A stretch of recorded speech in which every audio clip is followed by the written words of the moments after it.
They say time has a way of revealing truth slowly, softly, like the ticking of a clock that no one notices until the hour strikes.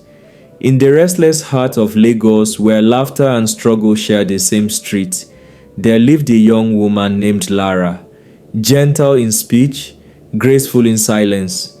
Her hands embroidered stories of beauty, yet her own life was stitched with sorrow. Within her aunt's grand compound, she served without pay, unseen, unpraised, while others chased wealth and attention. But what no one knew was that fate had already chosen her for a test that would measure not her looks nor her skill, but the weight of her heart. And when time came, knocking it toward the face of a man no one would ever choose. Lagos never truly sleeps. Its streets hum with the rhythm of engines and footsteps, the chatter of traders, the smell of roasted corn, and the laughter of those chasing tomorrow. In a quiet corner of this restless city stood Madam Kofo's compound, a house painted with wealth but filled with bitterness. Inside its tall walls, young Lara lived like a shadow. Her days began before sunrise, sweeping, fetching water, cooking meals she would never taste. When the sun fell, she stitched patterns of stars and flowers into fine cloth embroidery so delicate that neighbors whispered her fingers were guided by spirits of grace. Yet to Madam Kofo and her daughters, Lara's gift was a curse. They envied the way light seemed to follow her, the calm in her eyes that no insult could break. "You think you're better than us," they would say, their voices sharp as needles. And Lara, gentle as ever, would bow her head and continue to sew, letting her silence speak louder than any reply.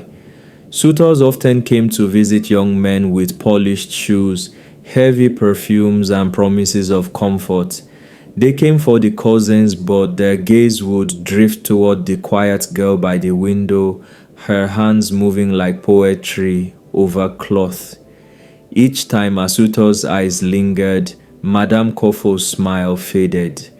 Anger settled in her heart like dust that refused to be swept away. She forbade Lara from stepping outside, claiming it was for her safety, but everyone in the compound knew it was jealousy dressed as protection. And so, as Lagos danced to the sound of traffic and talking drums, Lara sat alone, stitching beauty into a world that gave her none.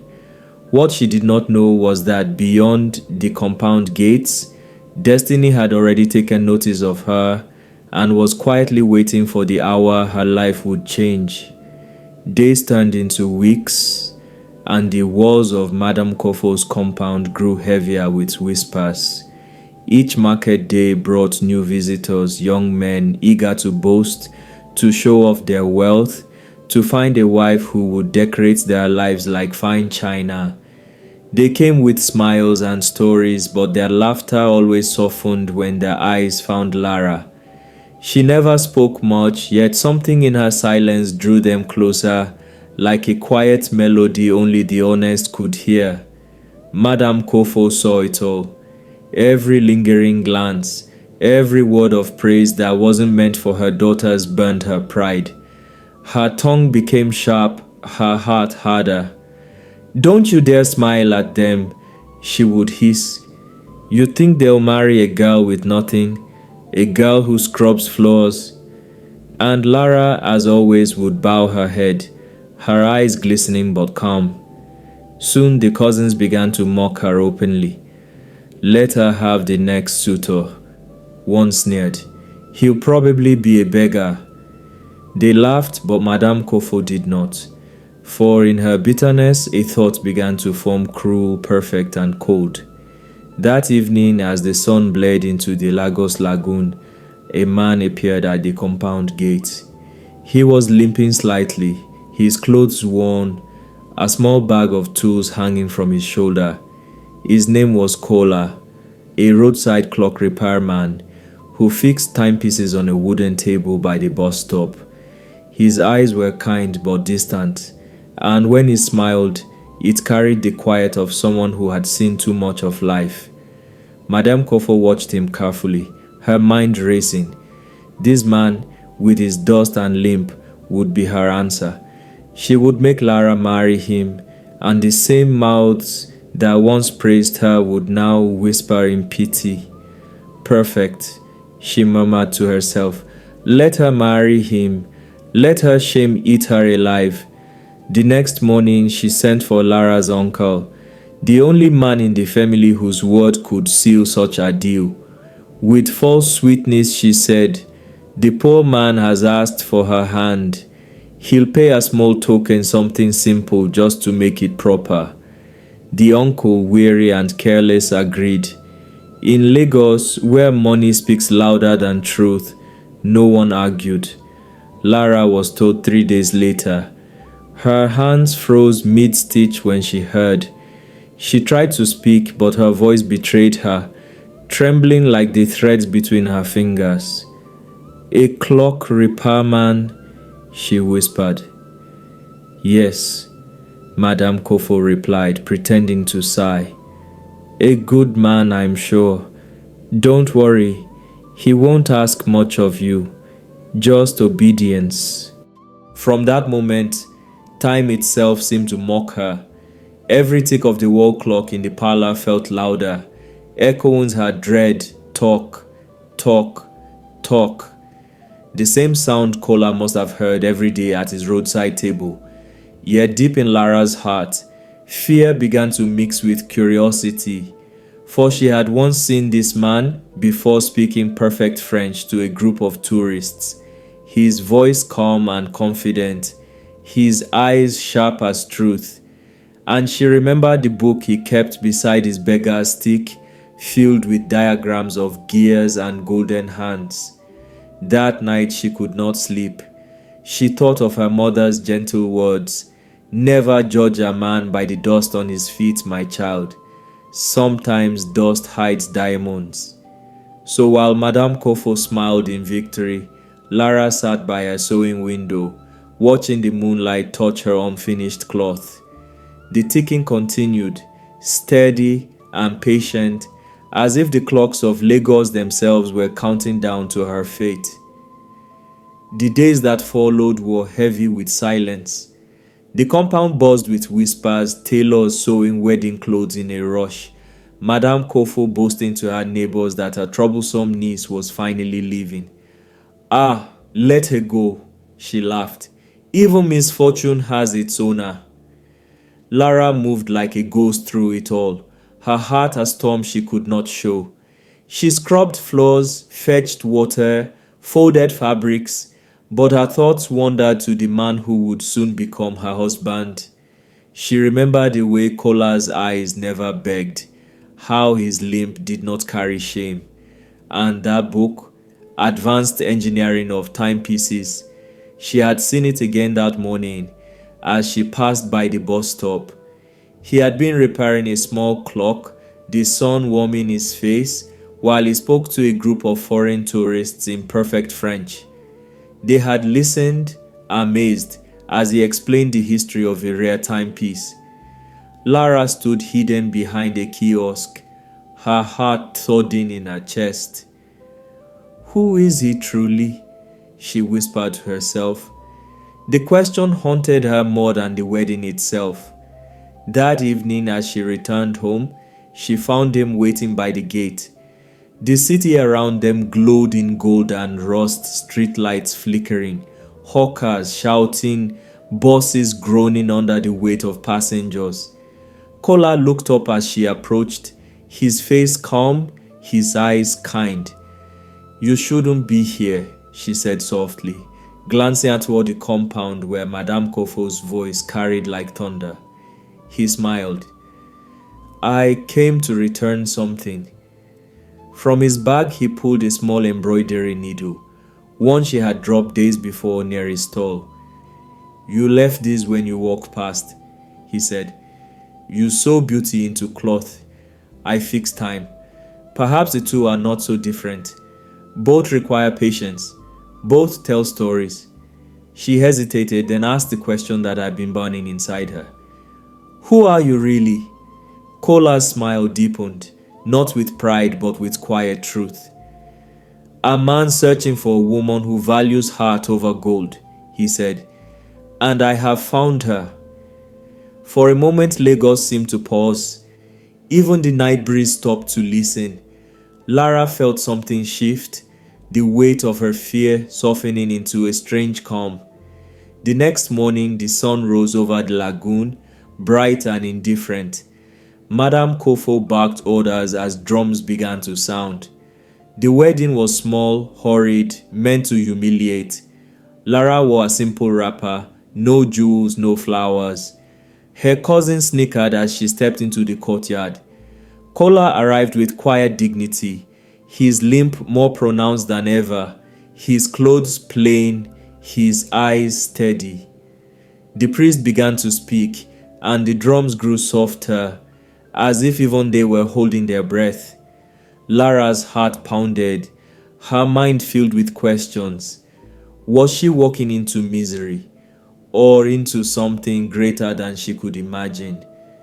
And when the vows were spoken and the prayers ended, she felt the world tilt ever so slightly. The sound of ticking clocks rising faintly in the distance, as though the city itself was counting the seconds until truth would reveal itself. Madam Kofo smiled, proud in her cruelty, certain she had won. But time, that quiet witness, had other plans. For every second, every breath, every heartbeat was leading Lara toward the moment where her shame would turn into her glory. The ceremony ended quietly, without laughter, without dance. Even the air felt uncertain, as though Lagos itself was waiting to see what would become of the girl who married a man everyone pitied. Madam Kofo stood tall beside the guests, her smile tight as thread, her heart swelling with victory. Her cousins whispered and giggled behind their painted fans, already imagining Lara scrubbing floors in some roadside shack. Kola thanked the priest, took Lara's trembling hand, and together they stepped out of the compound. The sun had dipped low, casting long shadows across the street. They walked past rows of stalls and curious onlookers, past bus horns and the smell of roasted plantain. The city that had once mocked them now seemed to hum in rhythm with their footsteps. Talk, talk, talk. Madam Kofo watched from her gate, satisfied. Let her learn, she muttered. Let her see what a poor man's life feels like. The road stretched on until the noise of the market faded behind them. At last, they turned down a quiet lane, lined with trees and old colonial houses. Lara glanced at Kola, confusion growing in her eyes. The houses here were grand, with tall gates and manicured gardens, places she had only seen from afar. Finally, Kola stopped before an elegant iron gate.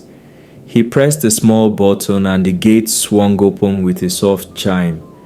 Inside was a courtyard glimmering with evening light, and beyond it, a mansion unlike anything Lara had ever imagined.